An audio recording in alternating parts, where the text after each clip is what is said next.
આજે આપણે નાની વાતમાં કલબાઈ ભાણ જેઠવા પોરબંદરના જે રાજા રાણી છે, છાયાના રાજા રાણી છે, એનું આપણે વંશજ જાણશું. કે આપણે પુસ્તકમાં ઘણી બધી જગ્યાએ આવે છે કે છાયાના રાજા, પોરબંદરના રાજા, તો એનો વંશજ આપણે આજે જાણીએ. એનું પુસ્તકમાંથી આપણે અનુસંધાન લઈએ.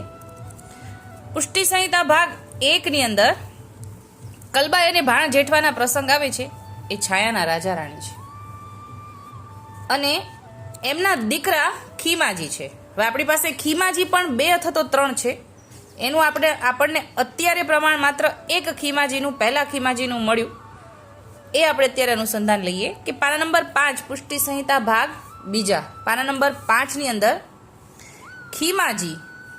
ખીમાજી ઠાકોરજીને દોલોત્સવ માટે ગોપાલાલજીને પધરામણી કરે છે, પધારે છે ગોપાલાલજી છાયામાં અને ડોલોત્સવનો આનંદ માણી રહ્યા છે.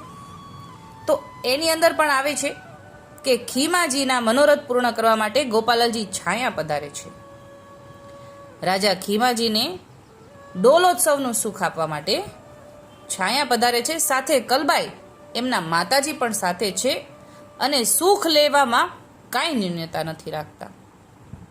ઠાકોરજી રઘુનાથજી ના લાલ ગોપાલાલજી છાયા પધાર્યા. ખીમાજીને હર્ષાનંદ ઉત્સાહનો પાર રહ્યો નહીં. ખીમાજી તથા કલબાઈ વૈષ્ણવ વૃંદના જૂથ સાથે ભવ્ય સામૈયાની સાથે છાયાના રાજભવનમાં પધરાવી લાવે છે. અનંત કોટીનો બ્રહ્માંડનો નાયક ગોલોકાધિપતિ જ્યાં બિરાજતા હોય ત્યાં કોના હૈયામાં આનંદ ઉત્સાહ ન ઉભરાય. રાજા ખીમાજીને અધિકાધિક ઉત્સાહ થઈ રહ્યો છે. શ્રીજીના સ્વરૂપના અનુરાગી ખીમાજી પોતાના ભાગ્યની વડાઈ સમજી રહ્યા છે અને આનંદમાં અતિરેકમાં વારંવાર દેહાનુસંધાન ભૂલી જાય છે. શ્રીજીના ચરણ સ્પર્શ કરીને વિનંતી કરતા કહ્યું, રાજ, આપ પધાર્યા છો તો દોલોત્સવનું સુખ આપવા કૃપા વિચારો.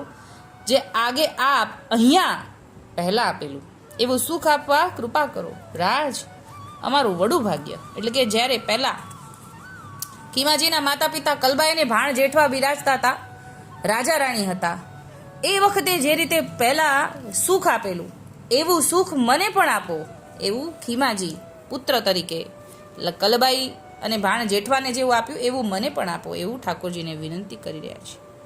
એટલે આ અનુસંધાનથી આપણે એ જાણ્યું કે રાજા ખીમાજી કલબાઈ અને ભાણ જેઠવાના પુત્ર છે. હવે ખીમાજીનું જ્યારે ચાલવાનું થાય છે ત્યારે વિકમાજી ગાદીએ બેસે છે. એનો પ્રસંગનું આપણે આજે અનુસંધાન જોઈએ. હવે આ કલબાઈ અને ભાણ જેઠવાના જે લાલ ખીમાજી છે એનું ચાલવાનું 1701ની સાલની આસપાસ, 1701ની સાલનો જે ગોપેન્દ્રલાલજીનો પ્રદેશ છે એમાં ઉલ્લેખ છે. ત્યારે એમનું ચાલવાનું થયું છે એ પ્રસંગ વાંચશું. પણ એની પહેલા 371માં ખીમાજી ભૂતલ પર બિરાજે છે અને ગોપેન્દ્રલાલજીને ધામધૂમથી સામૈયું કરીને પોતાના રાજમહેલમાં પધરાવે છે. એ આપણને 371ના પાના નંબર પુષ્ટિ સંહિતા ભાગ 2માં મળી આવે. ત્યાં સુધી તો ખીમાજી બિરાજે જ છે ભૂતલ પર. ત્યારે ગોપેન્દ્રલાલજી 4 મહિના સુધી છાયામાં બિરાજે છે અને ગોપેન્દ્રલાલજીનું જન્મોત્સવ ખીમાજી ધામધૂમથી મનાવે છે છાયામાં. ત્યારે ગોપેન્દ્રલાલજી 4 મહિના સુધી બિરાજે છે અને પછી થોડા જ સમયમાં એ જ પ્રદેશમાં ખીમાજીને ચાલવાનું થાય છે. એનો ઉલ્લેખ 373 પાના નંબર પર આપે છે કે ગોપાલાલજી મોરબી પધાર્યા છે અને પોરબંદરનો રાજા, એ જ સમયે પોરબંદરનો રાજા ખીમાજીએ દેહ મૂક્યાનો સમાચાર જાણ્યો. ત્યારે મોરબીથી ઠાકોરજી ગોપેન્દ્રલાલજી સીધા પોરબંદર પધારે છે. કેમ કે પોરબંદરના સમાચાર સાંભળ્યા કે ખીમાજીએ દેહ મૂકી. ત્યાં રાણા વિકમાતજીને ગાદીએ બેસાડ્યો, રાજ તિલક કરીને આશીષ આપી અને રાણા વિકમાતજીએ ઘણી ભેટ ધરી દામોદર કુંડલને કોરી 50ની વર્ષોદ બાંધી આપી અને સર્વેને અતિ સુખાનંદ આપ્યું. ગોપેન્દ્રલાલજીએ ગોકુળ પધારવાની ઈચ્છા કરી. એટલે પિતાજી કહેતા ખીમાજીએ દેહ મૂકી પછી વિકમાતજી ગાદી પર બેઠા છે. એ ગોપેન્દ્રલાલજીએ જ એમને ગાદીએ બેસાડ્યા ને રાજ તિલક કર્યું. એટલે વિકમાતજી ખીમાજીના દીકરા થાય, વિકમાતજીના દાદા ભાણ જેઠવા. હવે વિકમાતજીના પત્ની હીરાજી, આપણે કક્કામાં આવે છે ને હીરાજીની સેજે સોહાણા, એ હીરાજી છે એ વિકમાજીના રાણી છે. એનો પણ ઉલ્લેખ આપણને પુષ્ટિ સંહિતા ભાગ 2માંથી મળી આવશે. પાના નંબર 348 ઉપર કે ઠાકોરજી ગોપેન્દ્રલાલજી છાયા પધારે છે. 348 પાના નંબર ઉપર છેલ્લેથી બીજો ફકરો કે જે દિવસે પોતાના રાજમહેલમાં પધરાવ્યા છે અને વિકમાતજીની રાણી હીરાજી જાડેજાને શ્રીજીએ શરણદાન આપ્યું, તેની ઉપર કૃપાદ્રષ્ટિ કરીને તેનું સમાધાન કર્યું, તે સ્વરૂપ હીરાજીના ઉર અંતરમાં આદિ મધ્ય અને અવસાન સુધી રમી રહ્યું. હીરાજી જ્યારે જ્યારે પ્રભુજીનું સ્મરણ કરીએ ત્યારે ત્યારે તે સ્વરૂપનું સાક્ષાત દર્શન થતું અને પ્રભુજી હીરાજીની સેજે આવીને પૂઢતા એવી અપરિમિત કૃપાનું દાન કર્યું હતું. એવા આ હીરાજી રાણી વિકમાતજીના રાણી છે. હવે વિકમાતજીને પણ પુત્ર છે, એનો પણ ઉલ્લેખ આપણને 401 પાના નંબર પર મળશે. વિષય જ લખ્યો છે કે વિકમાતજીના કુંવર ભાણજી અને એની રાણી રખુજી. એનું આપણે જાણીએ. પાના નંબર 401 ઉપર પોર છાયામાં રાણો વિકમાતજી રાજ કરે તે સુરતાનજી, એટલે કે વિકમાતજી રાજા રાજ કરે છે. હવે એને સુરતાનજી અને વિકમાતજી એનો કુંવર તિલાત ભાણજી શ્રીજીને ચરણે પામ્યો.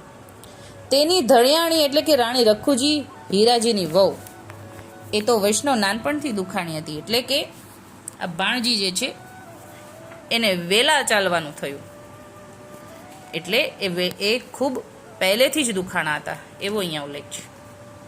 તેને નિવેદન અહીંયા અત્યારે થયું છે. ગોપેન્દ્રલાલજી એમને શરણદાન આપે છે. શરણદાન આપીને સેવક કરી તે વૈષ્ણવ સારી થઈ. રખુજીને સેવામાં સારી પ્રીતિ હતી. ભાવપૂર્વક પ્રભુજીને સેવા કરી નિત્ય નૂતન લાડ લડાવતા અને જ્યારે જ્યારે ઠાકોરજીનું સ્મરણ ધ્યાન કરતા ત્યારે શ્રીજી તેને પધારીને દર્શન સુખદાન આપતા. એટલે કોને? રાણી રખુજીને, હીરાજીની દીકરાની વહુ, એની વાત છે. એટલે અહીંયા વિકમાતજી અને હીરાજીના 3 દીકરા છે, શરતાનજી, ભાણજી અને કરણજી. ભાણજીની પત્નીનું નામ રખુજી, જે આપણે અત્યારે જાણ્યું, અને ગુણમાલ ભક્તમાલની અંદર આ 3 ભાઈઓના નામ છે, શરતાનજી, ભાણજી અને કરણજી. આપણે જમનેશ મહાપ્રભુજીના પદમાં આવે છે ને, રાણો સરતાનજી સામૈયું લઈને આવ્યો, એ વિકમાતજીનો પુત્ર છે, જે અહીંયા આપણે ઉલ્લેખ જાણ્યો. તો હવે પાછું ખીમાજી, જે બીજા ખીમાજી છે એ પછી હવે આપણે આવતા વખતે લઈશું, કે જે આપણે થોડા સમય પહેલાં જે ખીમાજીને દુસંગ લાગ્યો હતો એ તો ખીમાજી બીજા, આ ખીમાજી નહીં, એનો ઉલ્લેખ આપણે આવતા વખતે લઈશું. અત્યારે આટલું જ બોલીને મારા નાની વાતને વિરામ આપું છું. એટલે અત્યારે આપણે એ જાણ્યું કે જેટલો વંશજ છે પોરબંદરના ને છાયાના રાજવીઓનો, એ બધા રાજા આપણા ઠાકોરજીના સેવક છે. એનો આખો પરિવાર, એમના પુત્ર, એમની પત્ની, એમના પણ પત્ની, એ બધાય પરિવાર ઘણા વર્ષો સુધી આપણા ઠાકોરજીના જ સેવક રહ્યા છે એવું આજે આપણે જાણીએ.